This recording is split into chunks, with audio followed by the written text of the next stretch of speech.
Let's see what's in store for the property market this weekend. Adrian Bo, who runs a national coaching and auction business. Wasn't that incredible, first of all? Amazing. It just puts everything into perspective, Erin. It actually really does, doesn't it?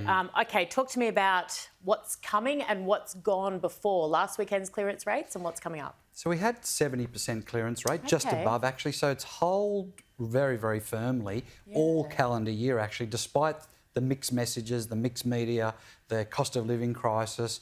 And we're also starting to see an increase in auction numbers as well, with this week around 2,000, where for the last 8 weeks we've been hovering around that 1,500, 1,600. Oh, wow. Okay. So I am predicting an early spring for the property market. Yeah, right. Tell us what, if you're not an expert or into it, what does an early spring mean?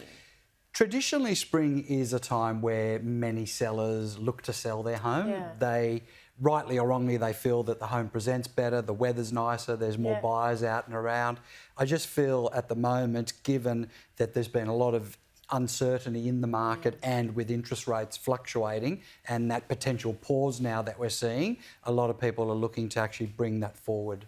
Inflation's slowed, so what does the RBA do with interest rates next week? That was a huge decision this week. 7.8% we saw in December, and this week at 6%. So it must install confidence in the RBA to have another pause.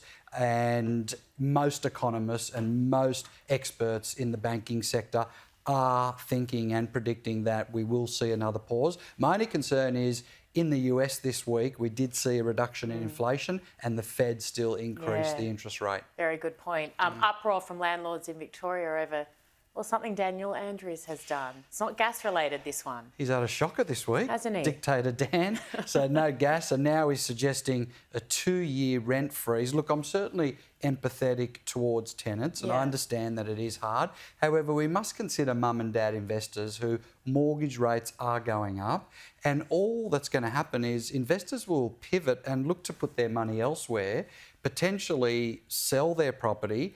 And the other issue is, which they haven't thought about, is renovation and maintenance. It's very hard if you've got a 2-year rent freeze to go in there and do significant capital improvements on the property. So I think it needs a lot more thought, Erin. Okay, Blue Mountain's one of my favourite places in the country. Our property of the week. You've got about 30 seconds, use it wisely.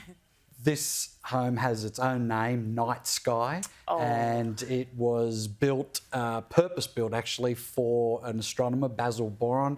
It took 3 years to build. It's got this incredible skylight, a circular skylight, where you can actually look at your favourite constellation, and it's an incredible property. And that Blue Mountains area, as you know, is just stunning in New South Wales. A real lifestyle. Cost, around about price? It just sold this one to a professor, so it's gone from an astronomer to a professor, because it is quite purpose-built, for just over $3.2 million. Yeah, right. Beautiful. Adrian, brilliant as always, and lovely brand new suit too. You never, ever disappoint. You're a good man. Thank you so much. Good luck tomorrow.